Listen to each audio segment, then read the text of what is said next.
Bonjour à tous et bienvenue pour la présentation de Sonic Screwdriver du 10e Docteur, donc David Tennant. Je vous avais déjà présenté le tournevis Sonic de Matt Smith. Et comme j'étais à Londres plutôt récemment, en fait, je suis revenu de Londres ce matin. Eh bien, j'ai pu m'acheter le Sonic Screwdriver du 10e Docteur, donc celui de David Tennant. David Tennant que vous pouvez voir ici.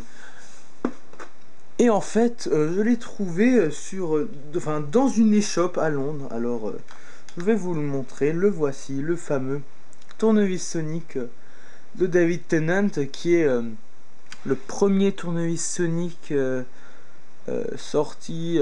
C'est le premier tournevis Sonic de la nouvelle génération de Doctor Who, donc à partir de 2005.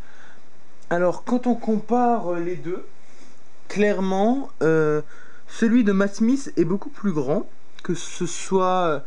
regardez si on compare les tailles. Celui de Matt Smith est un peu plus grand parce qu'on voit pas la petite partie en bas. Donc celui de David Tennant, donc le voici. C'est exactement comme dans la série. Alors il est un peu moins bien que celui de Matt Smith. Moi je trouve. Alors comme dans la série, en fait, il va faire deux bruits. Donc celui-là et celui-là. Ces deux bruits qui sont infiniment différents. C'est-à-dire qu'on ne peut pas reconnaître comme ça avec une simple oreille. Je veux dire, il faut quand même un peu bien écouter pour saisir la différence. Parce qu'on ne peut pas saisir la différence comme ça. Mais si jamais il y a bien une particularité dont peut se vanter ce tournevis Sonic, totalement HS par rapport à la série, mais il est muni d'un stylo. Et donc il permet d'écrire. Donc ça écrit très bien, hein, donc je sais pas. J'écris... Allons-y. Voilà. En fait, ça écrit avec de l'encre noire, donc c'est pas de l'encre, c'est comme un bic en fait, donc ce ne sera pas effaçable.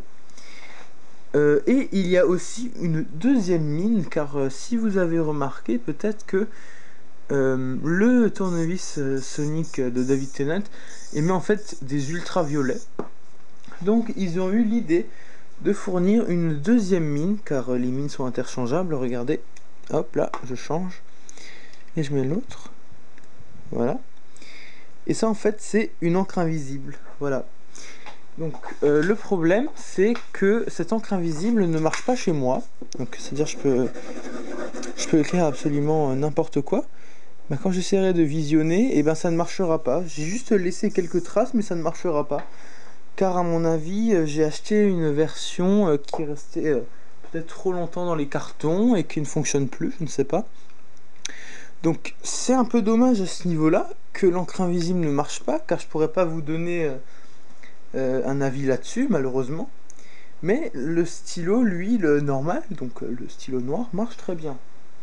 Alors comme dans la série, en fait, il peut se déployer. Donc à ce moment-là, il y a deux boutons. En fait, le bouton du bas va servir quand il n'est pas déployé. Donc le bouton du haut là ne sert à rien. Et quand il est déployé, on utilise le bouton du haut, alors que celui du bas ne sert à rien, car c'est le même principe que celui de Matt Smith. Malheureusement, je ne veux pas tout enlever, parce qu'il faudrait dévisser. Là, il faudrait dévisser ça pour enlever, car c'est parti avec des vis. D'ailleurs, c'est très embêtant, car ce petit truc là, pour faire ça, il est déjà très imposant. Et il y a un petit couvercle qu'il faut mettre dessus, comme ça. Donc là c'est pas mal, mais en fait le couvercle il part assez facilement néanmoins, parce qu'il suffit juste de faire ça, juste un petit coup et hop il s'enlève. Donc c'est un peu bête. C'est un peu bête que ce soit aussi gros et surtout que ça s'enlève très facilement. Ensuite, là, j'ai absolument rien à redire. C'est comme dans la série, il n'y a pas de souci. Même le matériau utilisé ressemble assez bien. Même si pour moi, ça c'est un peu trop gros et que je l'ai jamais vu dans la série. Mais on ne voit vraiment pas en détail le tournevis Sonic. Et les seules fois où je l'ai vu, on voyait que la partie là. Donc on voyait pas la partie là. Donc je peux pas juger. Je pensais qu'il se déployait plus que ça. Mais non, en fait, si vous regardez bien même, C'est Matt Smith, enfin non, Matt Smith. David Tennant, donc le 10e docteur, regarde toujours à travers pour des écritures, etc. Et c'est en fait, ça ressemble beaucoup aux sortes de tubes qui aspirent au milieu du TARDIS. Voilà. Donc vous voyez, là j'ai voulu le faire et j'ai encore enlevé le couvercle. Donc si jamais je devais donner les points négatifs, donc encre invisible qui ne marche pas malheureusement, le couvercle, les points positifs, même si ça c'est un peu gros pour ma part, il ressemble assez fidèlement à celui de la série. Même si les bruits ne sont pas aussi diversifiés que celui de Matt Smith, c'est pas mal. Enfin, je veux dire, on peut quand même se balader en faisant semblant d'avoir le tournevis sonique. Enfin voilà, pour moi, c'est une bonne réplique. Voilà, je vous le dis. What's your first name? Alonso. You're kidding me. What? Something else I always wanted to say. Alonso. Voilà, c'est maintenant donc le bilan de cette vidéo. Donc voici le tournevis Sonic emballé. Alors quand on compare les deux emballages, celui avec le tube est quand même un peu plus classe, mais bon, celui-là est pas mal non plus. Alors un petit truc con, c'est que là on a David Tennant et là Matt Smith, alors que Matt Smith l'a que pendant un épisode. Les piles sont fournies, donc c'est aussi une très bonne surprise, là les 3 petits emplacements, vous voyez. Donc l'encre invisible est ici, l'encre noire est ici. Donc le revers si vous voulez voir. An extension to the TARDIS, blablabla, explication. Donc qui dit à peu près comment mettre les piles. Et d'ailleurs c'est totalement faux, c'est complètement dans le sens inverse. Je sais pas qu'est-ce qu'ils ont foutu, mais en tout cas moi j'ai mis dans l'autre sens, ça fonctionnait. Dans le sens qu'ils ont indiqué, ça marchait pas. Bon, je sais pas. Voilà. Alors ça, maintenant je vais faire un bilan entre les deux tournevis Sonic. J'ai clairement été plus content par celui-là, déjà parce qu'il est un peu plus grand et surtout parce qu'il est un peu plus fidèle à la série. Il y a plus de bruitage, il se déploie mieux, peut-être parce que c'est le tournevis Sonic qui est mieux, je sais pas.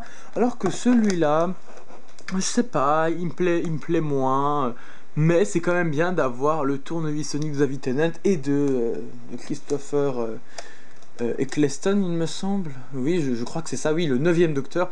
Donc c'est toujours bien d'avoir le tournevis Sonic du 9e et du 10e docteur.